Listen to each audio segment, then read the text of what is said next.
I'm Michelle Martin, and this is Tell Me More from NPR News. Coming up, a video that's going viral on the internet is urging Africans to dig deep to help Norway. We'll find out what that's all about in a few minutes.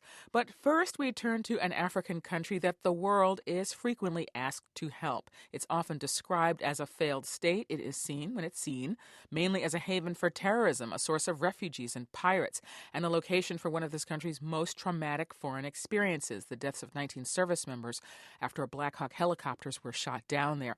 Of course, we're talking about Somalia, and our next guests say that picture, while rooted in truth, has a lot missing in it, and she's trying to complete the picture in a new book. It's called Getting Somalia Wrong. Her name is Mary Harper. She's covered Somalia for the BBC for many years now, and she is with us now. Welcome. Thanks so much for joining us. Thank you very much for having me. The full title of the book is Getting Somalia Wrong, Faith, War, and Hope in a Shattered State. So I want to start with the hope. What is the source of that hope? The source of that hope is something that, from my trips to report on the country, I also saw lots of other things that gave cause for hope and optimism, such as the incredible dynamism of the Somali people, especially in terms of their business.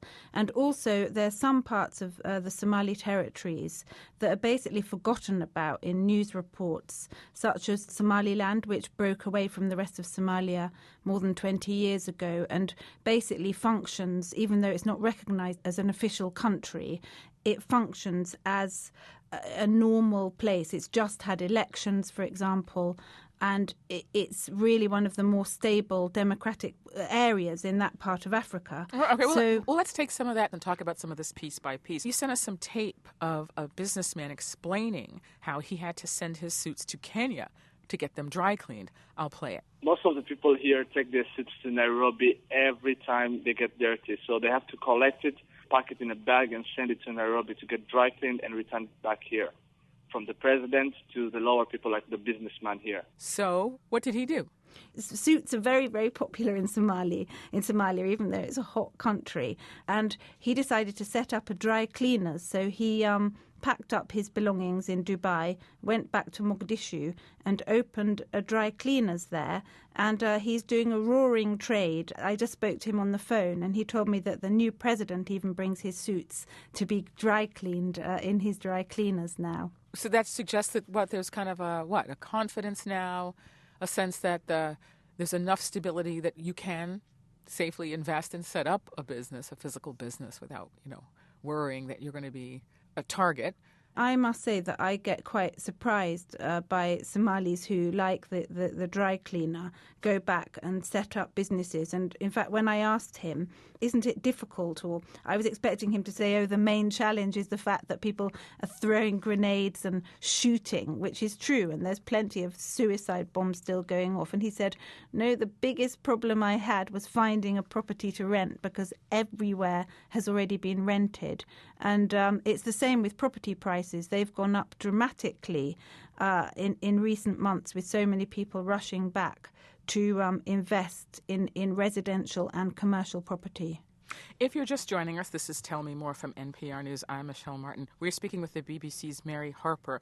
She has a new book out. It's called Getting Somalia Wrong. We're talking about the current state of Somalia and what factors in its history have led it to its current position. So I think let's go back to kind of the core issue here about what has gone wrong in Somalia and why it's gone wrong. In the book, you describe U.S. and U.N. military interventions of the 1990s as, quote, probably the most dramatic example of getting Somalia wrong. It represented the archetypal wrong-headed exercise in building a state with foreign soldiers and good intentions. Now, obviously, this is a complex story, which is why you wrote a book about it.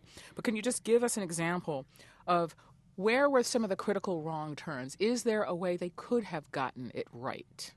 I mean, it's interesting that in that initial military intervention in the early 1990s, which was done primarily to help people who were starving, and initially it did work relatively well, and I think that's been forgotten about because it turned so bad so quickly. But I think what the United States in particular didn't grasp was they didn't really understand the way that Somali society works there were so many different armed groups controlled by warlords and clan leaders. And so the reaction to that was just to treat the Americans and the UN as another enemy force. So I think it was the fact that they didn't really spend enough time trying to understand Somali society and the way it works, and that all backfired tremendously, and they lost troops on the ground to the Somalis. Well, you point out correctly, I think, that this was an extremely traumatic experience for Americans who will remember seeing on their television screens the naked bodies of service members being dragged through the streets by jeering Somalis. And I think that the American instinct in that regard would be to say, then leave. But you're also critical of that approach. In fact, you say in the book, Somalia was largely left to its own devices, and as the world turned its back on the territory, fishermen turned into pirates, and moderate Islamists became al-Qaeda-linked militants. What is the kind of the meta message here, though, of why the international community in general, and the U.S. in particular, should remain engaged at all? I think that the U.S. has lots and lots of reasons why. Some of them are probably exaggerated and others of them are very real, why they've remained engaged with the Somali issue. Number one is that after the events of 9/11, Somalia was seen through the prism of al-Qaeda. It was like the African front in the war on terror. And the United States, by seeing Somalia like that, rather misjudged the situation on the ground at the time and saw to it that an Islamist force that was in control of much of the south of the country and the central regions was expelled and defeated.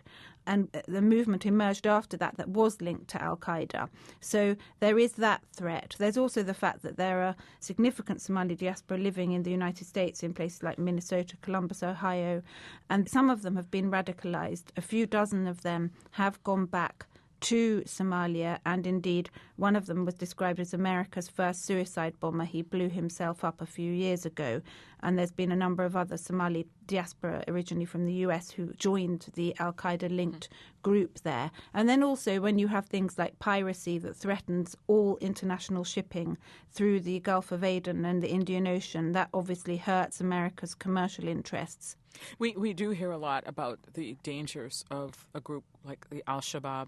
Having lost Mogadishu and the main port there, what is the status of their involvement with the country now?